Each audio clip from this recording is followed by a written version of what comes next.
Good afternoon. First, I'd like to thanks Robin to invite me to give the talk about our program.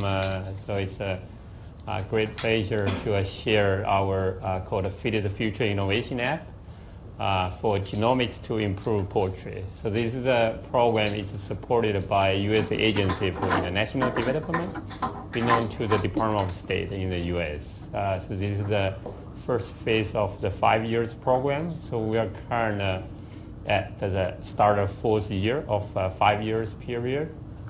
And specifically, this is a specific target for poultry, but the specific goal of this is to improve food security in Africa by enhancing resistance to Newcastle disease and heat stress in chickens. You will see this is a very, very comprehensive program and involved many different institutions internationally. So this is a leading by UC Davis. So the upper row you will see, this is the people from UC Davis. So myself and then David Bynes involved in the international agriculture, and Rodrigo is here. So he's a poultry biologist, and Tara is DVM PhD focused on poultry epidemiology, and also Dr. Creep is a nutritionist, and Nora is a coordinator. All of this is from UC Davis. And we also collaborate with other institute, Iowa State. So Sunamona is a distinguished professor working on the immune genetics. Dr. Jack Decker is a world-renowned scientist in quantitative genetics and statistical genomics. And these are the three scientists from the University of Ghana. So Boniface is more of genetic diversity, and Augustine is more of quantitative genetics, and George is focused on poultry veterinary medicine, and then Carl Schmidt is bioinformatics from Delaware. And there was a second African country target is Tanzania. It's a school in Universal Agriculture. So Amanda is a poultry virologist, and Peter is a genetic diverse scientist. So you can see involved a total of 5 institutes that target both of the West African country and the East African countries. Besides that, you can see this is a comprehensive program involved diverse of expertise to address these issues. And we have many of the world-renowned scientists that serve as research advisor committee to provide advice for the program. So you can see Tom is from Cornell University. He's poultry virologist. Philip, so he's from Kenya. Michelle from France. Stephen from Germany, and David Bang now is also is a member of this international. And Mary is from our is the executive secretary team for our quality. You see Robin is here, so from Australia, and Neil so is a CEO from Hainan International, one of the largest layer breeding company in the world. And also Sonia is from Nigeria, and also Jim Hill is associate dean from International Agriculture Program. So you can see we have a very diverse expertise from across the world to guide us for those research programs. So talk about the Feed the Future. So it is initiated by the President Obama. So what is the Feed the Future? Basically try to sustainably increase the public sector investment to boost the global food security and agricultural productivity. So basically this program is focused on the smallholder farmers, especially try to power women. That's the emphasis for this program. To support the partner countries in developing their own agriculture, not just to put the money, but help them to develop their agricultural sector to generate opportunities for economic growth and trade. The overall goal of this program is to reduce global poverty and ending hunger and also malnutrition. So that's the 3 specific goals of this Feed the Future program. And it's leading by USAID, as I mentioned, involve many different agencies and departments in the U.S. try to address these issues. In the U.S., there's a total of 24 of the Feed the Future Innovation Act. We're one of them. And then, so it's talk about the challenge, like from 7 billion people to almost add additional 3 billion in 2050s. And then if you think about what that means, which means the global agricultural output need to be double by the 2050. And so here's the challenge we face. Limited agricultural land availability, increased climate change, and scarce water supply. Those are the challenges, how we can address this, basically how we can develop more of a scientific and technology innovation to address these issues. So why poultry is so important? So as many of the people here probably work related to poultry plays such an important role in terms of livelihood, food security, and social culture in the developing country. If you look at this, you can see the eggs have many of those micro and macro nutrients are very important for the children development, like vitamin A and vitamin B and fatty acid, this is so critical. So poultry not just provide, meat, but also provide eggs and then provide proteins, potassium, zinc, and ions. It's a kind of a living saving banks in the developing country for the household. And I mean, then require less water consumption and land usage. Chicken compared to other livestock is relatively high feed efficiency, so it's most efficient animals, livestock. For the developing country, if you think about this can affect the marginal dietary protein, both of the quantity and the quantities. So subsequently it can affect the human health. So that's why the poultry is so critical. And then if you think about how this affect for the women and children, because the chicken is so small, every household, especially children and women, they can raise. Maintaining very minimize the grains range, small investment, and have a very small risk compared to other livestock. If you think about the projection from to the 2050, you can see chicken still is highest in terms of its animal production compared to other livestock.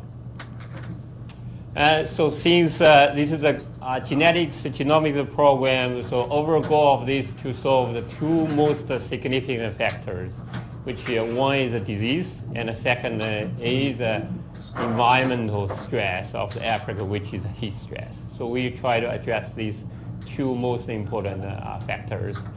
So Newcastle disease virus is the number one disease in the African country affecting the poultry, especially for the rural communities, because they can cause 80 to 100% of mortality for those vintage flocks, especially for those unvaccinated vintage flocks, can quickly devastating of them, because this is a respiratory disease virus can transmit very quickly between different flocks.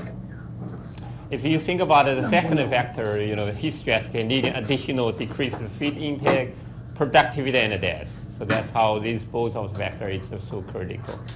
So why we take the advanced genetic and genomics approach?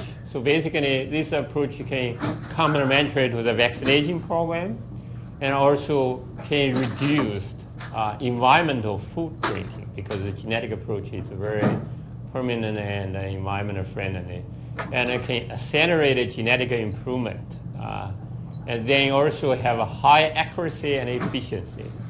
If you think about this program, also can improve the vaccination efficacy, so the birds will responding to vaccine more efficiently when we're doing the genetic improvement for the resistance. So here's a research population. So we talk about the experimental population in the U.S. So we have university, we call it university inbred lines, and also highline brown lines, commercial layers. For the university inbred line, so there's the two. One is called a Fayumi and a Lager line. This is a survey as a foundational scientific discovery platform, because these two genetic lines, one is more resistant, one is more susceptible. So we can use this as a model to understand, identify genes and signal pathways associated with Newcastle disease resistance and heat tolerance in chickens. And especially the Fayuminites imported from Egypt in 1954, so it's from Africa. So they're similar to the African ecotype. And for the commercial layers, so this is a major line for the larger scale African producers.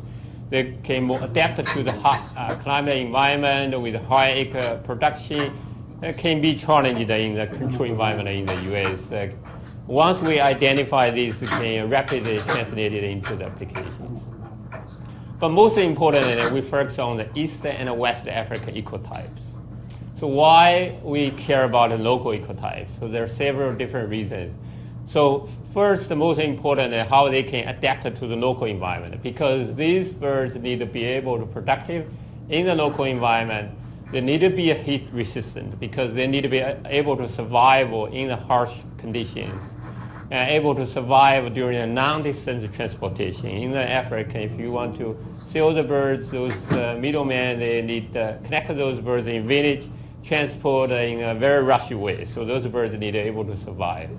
And also, the feed resource in African countries is very limited. You have to utilize what are the feed resources available in African countries. So need to use those local ecotypes so they're able to utilize the local resource. And a protectory escape, because those the scavenging system, the birds need to be able to survive, need to be able to alert and able to survive. And also culturally relevant, so taste of the local ecotype, so that's how the people like the physical appearance, so appealing to the local people. So that's why the local ecotype it's very important. Those ecotypes allow us to meet the diverse needs of our final users. So this is the three ecotypes we pick up in West Africa, in Ghana. So you will see the three ecotypes. You can see from diverse region also have a diverse of the climate. You can see in terms of the rainfalls in different regions, and could be warm, dry, and hot, humid, and hot and dry. So they are very diverse. And then, so this is the three ecotypes we pick up in the Tanzania. So also it's a very diverse region. So that's the six ecotype we targeted in both of the countries. So now we like to share a little bit about the experiment we have done in the U.S. So this is the inbred line experiment design. So this is experiment have been done in both of the UC Davis and Iowa State. So this is a parallel study. So the exactly same population we divide into two. So for the Iowa State, they only focus on the Newcastle disease challenge. And for the UC Davis, so we focus on both of the Newcastle disease and a combination with the heat stress. So we are able to look at the combination of both of the stress, and also we are able to separate, look at the disease-related, and then we can identify the heat stress related. So if you look at it here, so we can, at 2 weeks of age, we start with the heat stress, and then 3 weeks of age, we start challenging with Newcastle disease virus. So for the heat stress, we measure the heat stress physiological response from a blood at 4 different time points. So before the heat stress, and 4 hours, which we call acute phase, and then a chronic phase before the virus challenge, and then chronic phase 2 basically after the virus challenge. That's for the heat stress related measurement. And then for the disease resistance, so we measure two major parameters. One, we measure virus titers at 2 days post-infection from tears. So we make chicken cry. So then we can use a qPCR to measure virus titers from tears. And then 6 days post-infection from tears. And then so these 2 days and 6 days focus more of the innate immunities. And then at 10 days post-infection, so we connect the blood to measure the antibody response. So the focus more of the adaptive immune response. So you will see here we connect also different type of tissues.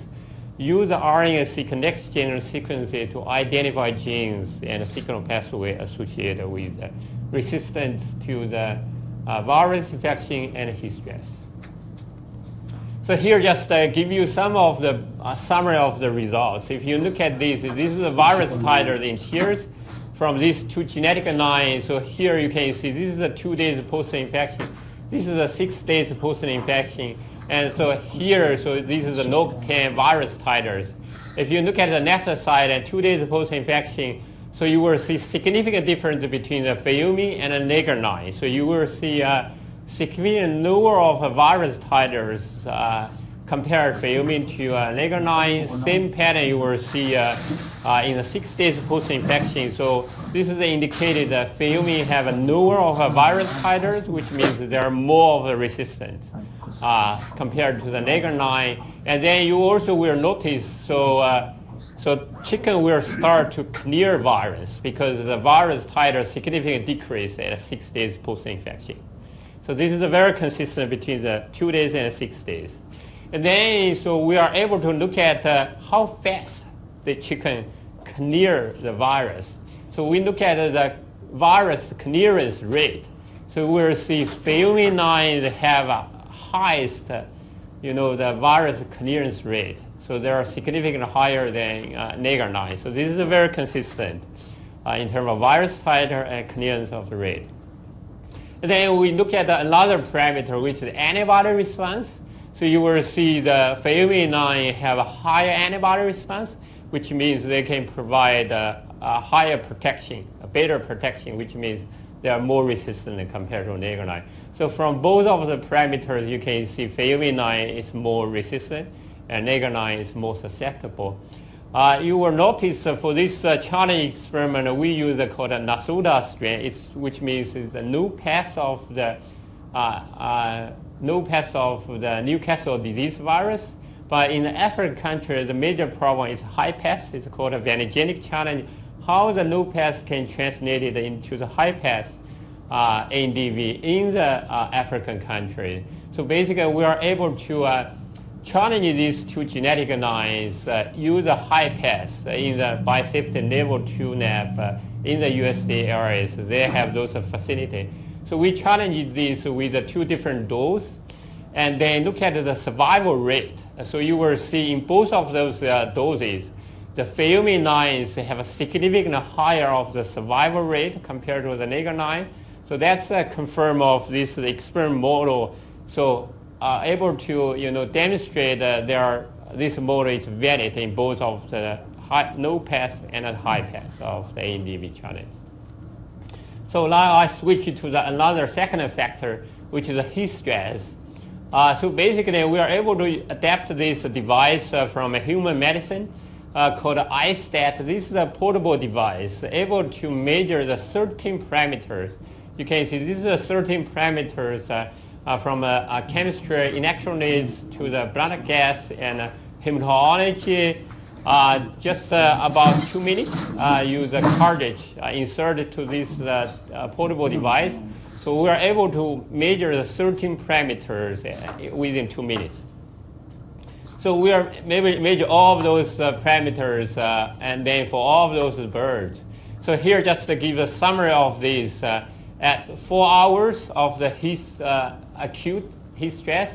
So all of this measurement, it's detected from the baseline before the heat stress. So you can see the direction of the change. So you will see acute phase between the Neger and the Fayumi 9. So there are always, most of the cases have different directions. But only a few of the parameters you can see the significant difference between the Fayumi and the Neger9s. But if you look at the chronic heat phase, you can see almost 12 of those parameters are significantly different between the Neger9 and the Fayumi 9s. And again, for the chronic heat 2 phase, you can see also it's 11 of those parameters are significantly different between the Fayumi and the Neger9s. So here just to provide a summary of all of those 13 parameters between the Neger9 and the Fayumi 9s. So you will see across all of those 3 different phases, So Nager 9 seems like those physiological responses, there's not much of the change, but versus of the Fayumi 9, there's a significant change. So which means the Fayumi are able to accommodate of the heat stress to deal with this. So they are more of the robust to the environment stress. So we took the advanced genomic approach for the inbred lines. We use called the RNA-seq approach. Try to identify the genes and signal pathway associated with the Newcastle disease virus infection and heat resistance, stress resistance. First on the inbred lines, and then for the high-line brown and Africa ecotype. So I missed the Africa type here. So we take the genome-wide association study, which means we use a whole genome approach. Use 600,000 of the sleep panel to genotyping all those birds, almost 5,000 of the birds from both of the high-line brown and the Africa ecotype, to identify the natural variation, which is a genomic region or genetic markers associated with the Newcastle disease virus and heat stress resistance. So here just give a snapshot of results to demonstrate what kind of signal pathway can be identified. So this is from a liver. So basically we running the RNA-seq next-gen sequence to identify what is the signal pathway associated with this. The liver, you can see very important rules for both of the heat stress and of the immune response. So you will see many of those signal pathways like toll-like receptor signal pathway, and then T helper, one type of the immune response, and then like the bone remodeling related to heat stress, defense, host defense response related to the immune response. This is for the upregulated, and then for the downregulated, like the oxygen transport, gas transport related to heat stress. This is from a Fayumi Nager liver, so you can see some of the signal pathways similar, but you will see some of the signal pathways are totally different, like macrophage activation, interferon gamma productions. And for the downregulator, you can see the blood vessel, heart development, and then oxygen transport response to heat. So you will see the different genetic line utilize different signal pathway to accommodate of the stress.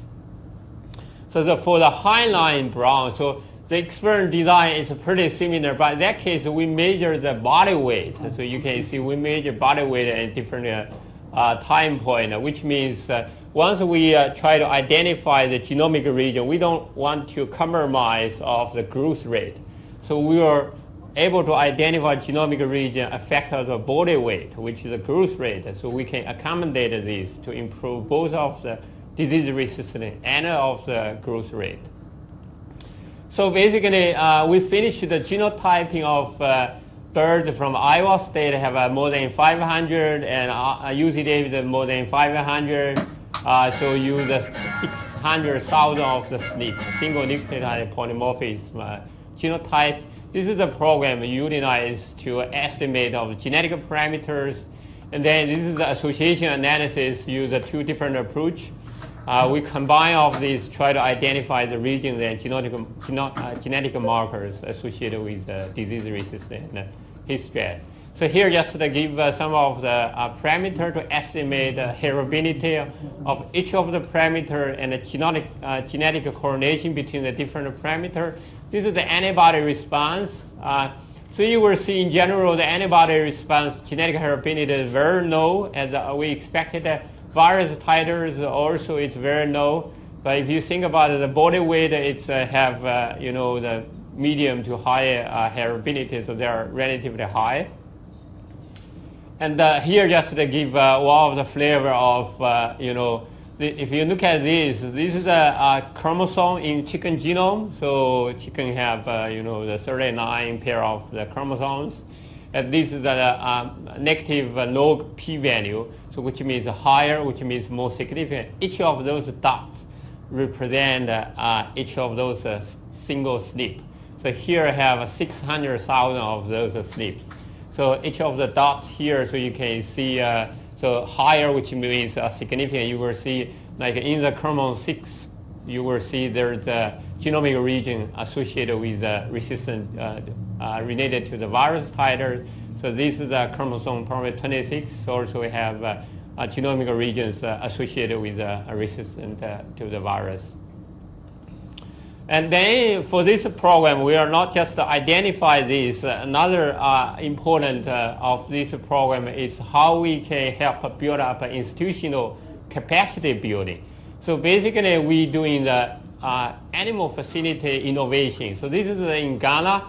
So this is the breeding facility, and this is a challenging facility. We help them renovate this. So that's the ecotype that connected in the breeding facility, running the challenge experiment in the challenge facility.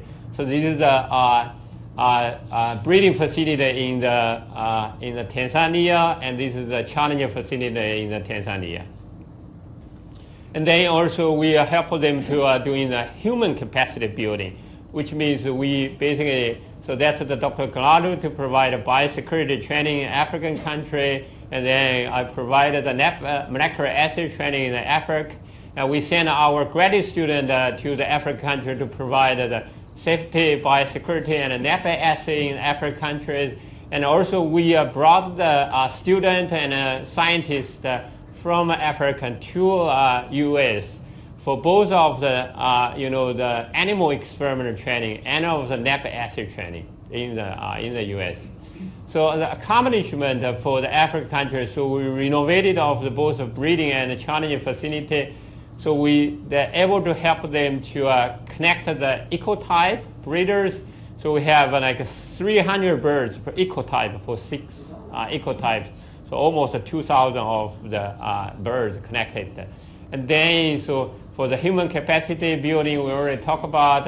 And then so they're already finished 1,500 of the birds for the NDV challenge from each of the country. So currently they are working on the molecular assay to generate the virus titers and also antibody response assays for the whole genome association analysis. So this this is a flow chart to provide the overall program of this. So if you look at this, you can see we have 3 different phases.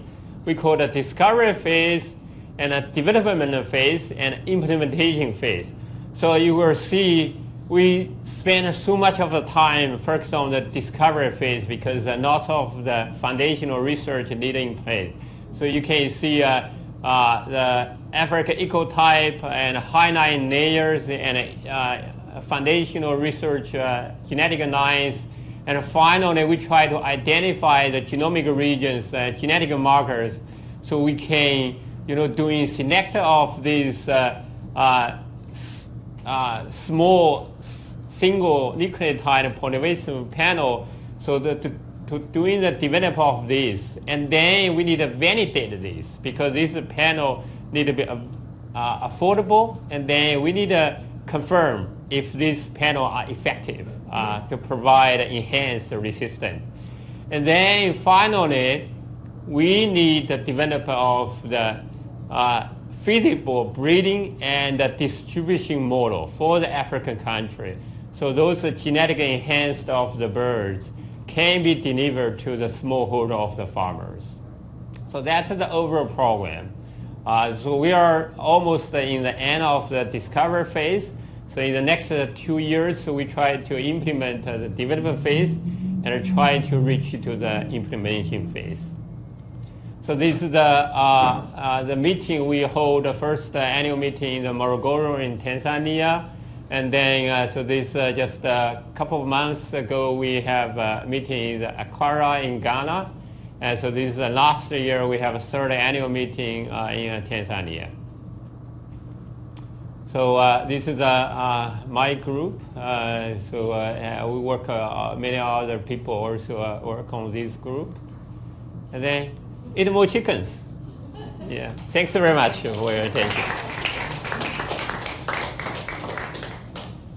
you very much. That was great. Over to Rodrigo. You're captain to load. Do you guys mind if I stand up? I just like formality. Do you mind if I move? Oh, yeah. Oh, okay. You don't mind if I move that?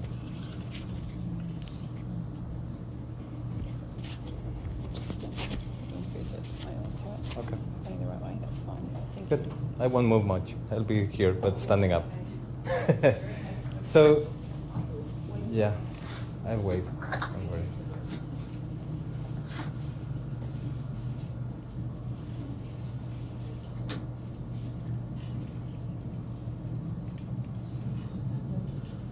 Ah, that's what as always, causing problems, you know.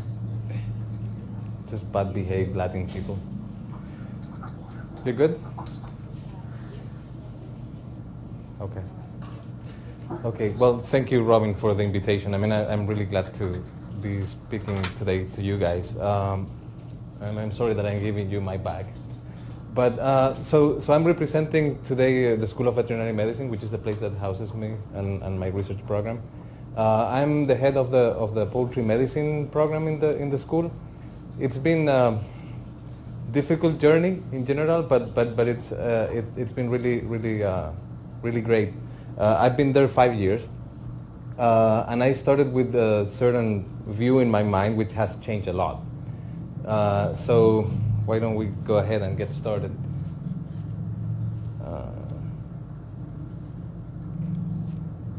So that's my team. And I usually present them first because they're the most important people in my job. They're actually the people that perform the job for me. So Rodrigo is my postdoc. He's from Germany. Theo is from the US. He's a master's student. Ali, he's from Egypt. He is a PhD student. Ana is from Brazil, PhD student too. And Alejandra is from Mexico. She's my lab manager. So as you see, lots of diversity. Okay.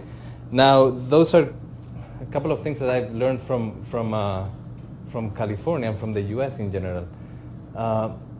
Diversity. And also diversity of thinking. So you always have a mindset when you start an endeavor, and that changes a lot. So in my work, I've learned how to keep that in mind. That's who I am. And actually, I try to do it like objectively. So I just put my CV on this program, and it gave me that. So, which is quite accurate, by the way. It says poultry, avian, and then my PI, who's Toro, and then my last name, disease, virus, for example. So those are things that I work with. And actually, if I go back, I mean, I was trained in Chile as a poultry veterinarian. I worked for Highline International for 10 years. Then I moved to the US to do a molecular virology PhD in Alabama. And then I mostly work in the industry until I got hired by UC Davis. So that's pretty accurate. Now, if we go to my research, that's what my research looks like. So it's usually 80% towards 90% related with molecular virology. So pathology work in the upper left corner, viral loads, which we all veterinarians working with virology like, electron microscopy, lots of molecular epidemiology, probably 20% of applied research in terms of avian influenza, how to control or prevent avian influenza, how the use of food baths and persistence of high path avian influenza versus low path. So lots of pathology and convoluted techniques. But then I've also been facing this, okay? So when I started 5 years ago, this wasn't in my mind. And because of the needs of the university and because of the needs of my students, I had to get involved on this, which in the first place I was kind of reticent, but then I've learned how to like it, okay? So the first project is my collaboration with Dr. Zhou, and it's basically working in African countries in order to come up with improved breeds for chickens. He covered all of that. But then the next topic or the next program is related with food security in Nicaragua, which is a country in Central America. And actually, it has made me express the best of myself in a certain sense. So, I mean, you see, I have to deal on a daily basis with flocks of 30,000 chickens or 50 or 60,000 chickens in a barn. And now I have to deal with a backyard flock with a coop that has between 2 and 5, you know. And the impact that work has, it's almost bigger than the impact for the 60,000 chickens. So we do lots of training, education, we do lots of interaction with kids and also adults, and we also try to bring up some new ways of understanding their work, such as that social network analysis that it's at the end. Now, I have a big problem with the One Health concept. That's me. It's nothing related with One Health or the people that works with One Health. But that's why I went to the AVMA website, the American Veterinary Medical Association website, and I looked for the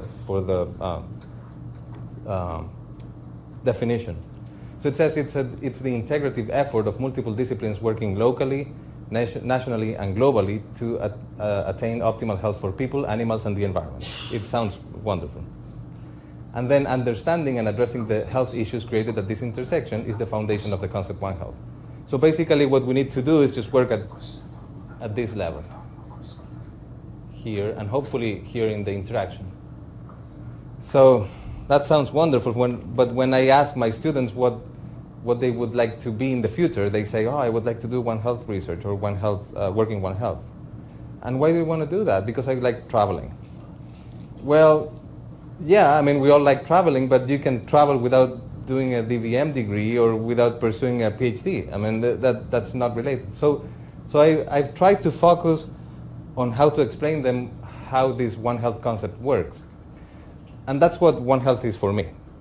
So I was trained as a poultry vet, and I still feel like I'm a poultry vet that tries to do research. Okay, so for me, One Health is bringing concepts of commercial poultry production, which would be poultry medicine, into village poultry or village settings, applying food security and bringing education to the service of the community. And that's how I feel One Health, which is basically poultry medicine to me. It goes back to the old poultry medicine that it's a preventative veterinary medicine, if you want to call it in a general sense. Now in practice, so the USAID project, which I collaborate with Huaijun, and also I kind of became like the a tool or a symbol, you know, which you don't mean to be like that, but it's just a marketing strategy of the university, which you have to stay away from, you know.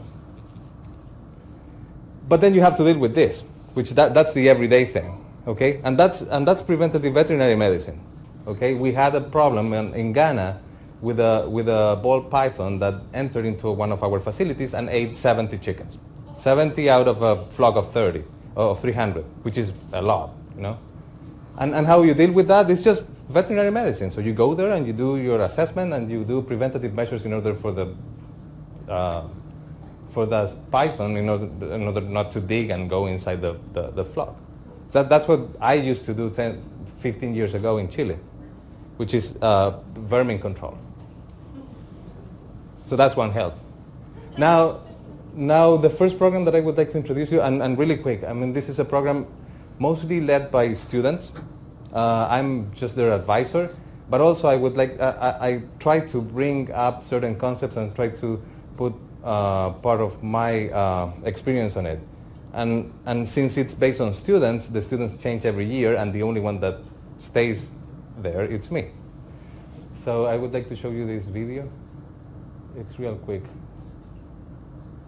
Okay, no, not registered to open the file. We'll try the second time.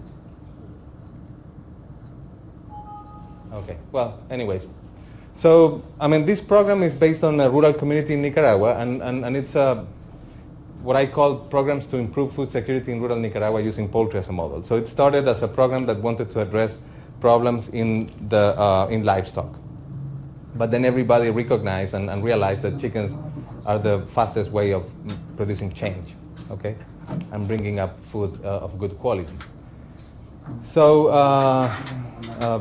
we detected as the main problem in poultry Newcastle disease virus, which usually causes mortality twice a year and between 80 and 100% mortality every time it affects the flock.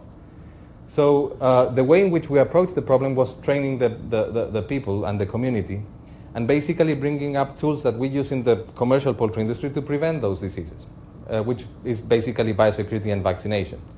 Now, one of the things that I made the point, and I try to do all the time, is to come up with the solution with the own people, with the people from the community. So basically they will realize and recognize that part of the solution came from them, and then they will make the solution their own. So we explain them just basic concepts of immunology and how to prevent this disease, and then they come up with their own vaccination program, which can be 3 or 4 times a year, vaccination a year.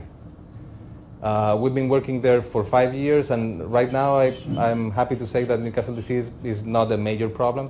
They do have pox virus and other infections which are easily controlled, and we're working on the training in order to do that. This is a very small community, so the impact is really high. I mean, people is now able to eat and consume eggs and meat, and also they are thinking big now. I mean, there's people that have bought incubators, so they are selling their eggs. So it's a really small work, which to me it's really easy, but the impact is really high. So one of the evidence of that is that we performed a risk assessment last time we were there in July, and so we asked them, how do you know how to prevent diseases in poultry? So more than 75% said yes. And then how often do you vaccinate against Newcastle disease? And more than 75% vaccinate against Newcastle disease, and more than 60% says 3 to 4 times a year. So our work is working. So this year also we started working with elementary school kids because they act like sponges. They are more literate than their parents, and also they disseminate information better. And it was quite interesting to do the link. So we did experiential learning activities. So it was all based on activities because we wanted to eliminate the language barrier. So my students speak English, and in the community they speak Spanish. So in that way we were able to overcome that huge barrier. We also collaborated with a private laboratory in Nicaragua, and they brought students from Nicaragua, veterinary students from Nicaragua. So the interaction was really rich. And from the community, there's a youth group that was also involved in this project. So we covered topics of disease transmission, risk mitigation, and risk assessment activities, and also we performed a social network analysis. And real quick, what I wanted to show you is this is part of the risk mitigation strategies that the kids brought up, and they went from water management, better coop, better feed, vaccination, up to waste management. So those are things that prove that whatever we said on those trainings were things that they absorbed and they understood. And on the other hand, this is the poultry network of the community, and you can see that we are highly valued. We've been working there for 5 years, as valued as veterinarians in the nearby cities. So that's pretty good. I think I covered all of that before, so yeah. So I work in California, and I tend to think that it's really important to give back to this place that gives you work, and One Health doesn't mean necessarily work abroad. So I've been working on this project for a couple of years already, which is basically doing exactly the same that we do in Nicaragua, but in our backyard. So this is a collaboration between Cooperative Extension and the School of Veterinary Medicine, and basically it was created in order to address the needs of small poultry holders. Okay. We try to do that first of all using a geo-survey. So this geo-survey is just a website in which you go. We present it in every seminar that we give to small producers, they are able to go, click in a map where they are located and answer just 3 or 4 questions. Okay? With that information, it's so powerful, but that with that information, we can contact them in order to do active surveillance or inform them about an outbreak of avian influenza or Newcastle disease that the state is dealing with. Right now, this has been live for probably a year and a half, and we have around 1,000 premises in the state. So it's been really good in general. Now, we've also been facilitating one-day intensive trainings for these people, and this has been happening in different locations in the state. Now, in the first seminar that we gave, we used the same strategy of doing a social network analysis, and we detected that 4-H was the most common source of information to small poultry producers. Are you guys familiar with 4-H? So 4-H is this, it's dependent on extension, but it's basically a group that inform small kids or students on how to raise animals and agriculture in general. But the only problem of 4-H is that everybody recognizes its importance, but then it's not connected. So 4-H doesn't connect with 4-H other than connecting only with the holders. And then we don't have information about what 4-H is telling them in terms of poultry health or poultry management. So we decided to start training 4-H volunteers, which are the ones that train the small kids on how to raise poultry. Yeah, and then the other component of this project is to conduct active surveillance. So basically, these small flocks, most of them are not vaccinated, so they become sentinels of different diseases, and we focus on respiratory diseases because that's my expertise.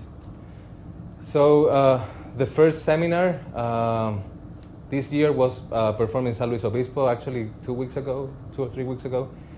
We performed a social network analysis in order to understand specifically that poultry network, and we'll do it in every place we do a seminar. Also, we based it in experiential learning activities, and the reason is that if you perform an experiential learning activity, that activity can be used by the volunteers in order to train their own kids. So they're taking the doggy bag, like the activity home, in order to perform it later on. Then these activities are paired with presentations that allows us to explain them the concepts that the activities are about. And finally, yeah, we discuss all the outcomes. So that's the poultry network in San Luis Obispo, which is a community close to, where's San Luis Obispo? It's south, north of LA. Yeah. So it's interesting to see how different it is from the one in Nicaragua. So these people base their knowledge on feed stores. So when they go and buy their feed, they ask their questions. Now, not always the feed store people are the most trained in order to provide advice, you know. Now there's no veterinarians there. Not at all. And actually it's the people that pay my salary. So it's kind of sad, isn't it? So there's poultry shows, there's feed stores, there's 4-H. And 4-H repeats everywhere. So that's why we've been focusing on 4-H. Now, in terms of disease, and just put that because I like disease and you know, just professional deformation. But we've been doing this seroprevalence study based on ELISAs. It's really simple. But basically, it's good to bring up to the table that they've been infected with several diseases. And we divided them in flocks that are close to commercial premises and far from commercial premises. Okay? So the solid bars are close to commercial premises, and the dashed bars, which yeah, we can say they're dashed bars, are far from commercial premises. Well, interestingly, when they are close to commercial premises, their antibodies look like the antibodies from the commercial premises, which makes sense. You know, ILT is vaccinated in some commercial premises, and that's what they get from secondhand, which is not good. And then on the other hand, we can say that that MS, MG, which are mycoplasmas, ORT, which is a bacteria, Ornithobacterium rhinotrachealis, IBV and NDV are highly prevalent in this flocks. So it's kind of concerning, you know. They can act as an amplifier of infectious diseases. And then also we were surprised of the prevalence of AI. So even though we cannot say if it's high path or low path because this is antibodies only, we might be able to do HIs if we could, but we cannot manipulate high path avian influenza in our lab. It's interesting that they're seeing avian influenza. So most likely it's a low pathogenic strain endemic, but they're seeing it, and that's important to keep in mind. Okay, so that was me. I mean, actually, that research is probably 10% of my time, but I really enjoy it. Now, I would like to shift gears a little bit and talk about my colleagues from the One Health Institute. They do lots of One Health projects and in a very professional way, and that's their mission: working at the interface of animals, people, and the environment to solve complex problems, impacting health and conservation. So I'll just cover two of their programs because those are the most important. The first one is Predict, which is the world's most comprehensive zoonotic disease surveillance capacity development program. It has trained more than 2,500 people between physicians, veterinarians, laboratory technicians, students, and investigators. Also, it's located in 20 countries. And it has built up capacity in 32 labs, which is quite impressive. And also, it has sampled more than 56,000 non-human primates, bats, rodents, and other wild animals. They detected more than 984 unique viruses. From those, 815 are novel, and then 169 are known. Now, so their operational strategy is basically surveillance. So they're worried about the emerging threats, and they test in animals and wildlife in order to basically predict pandemics in humans. This is highly controversial. I usually agree with them in most of the things, but I mean, there's this concept in which if you search, you will find, and sometimes the strategy of using certain general primers will give you results that you are looking for. So they do a pretty good job in order to digest that information.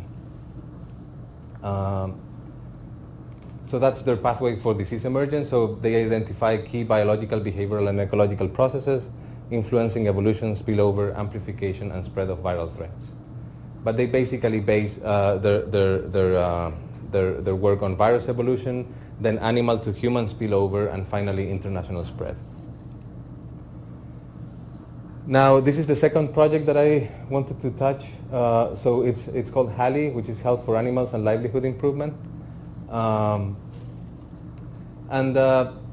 It actually works on the same topics. So because of the land use and the change of human population growth, there's increased contact between humans and livestock and wildlife, and that creates problems in enhancing the flow of pathogens and increasing the health risk for both humans and wildlife, and impact the economically and the livelihood of the people. So most of the emerging infectious diseases are zoonotic, they're from animal origin, and 75% come from wildlife. This erosion that we produce and whenever we start using wildlife territories, that's when these problems happen. Human activities at the interface are linked with exotic infectious diseases such as Ebola, for example. And so that would be it. And then they focus their research in the Ruaha National Park. and basically related with the interaction of humans and wildlife and the effects on the environment. So actually they've been focusing on this river, which has become dry, and then that has created a huge problem in terms of wildlife migrating to zones in which humans live, and then the interaction has caused zoonosis. So basically they use lots of training, conventional and non-conventional training, and really simple measures such as boiling milk, for example, in order to prevent tuberculosis and brucellosis. And again, I already said that, but there's lots of formal and informal training. So that's about it. I just wanted to share that with you. So that's more or less like a short view of what we do in terms of One Health in the School of Veterinary Medicine in UC Davis. And those two websites are for your use. Thank you.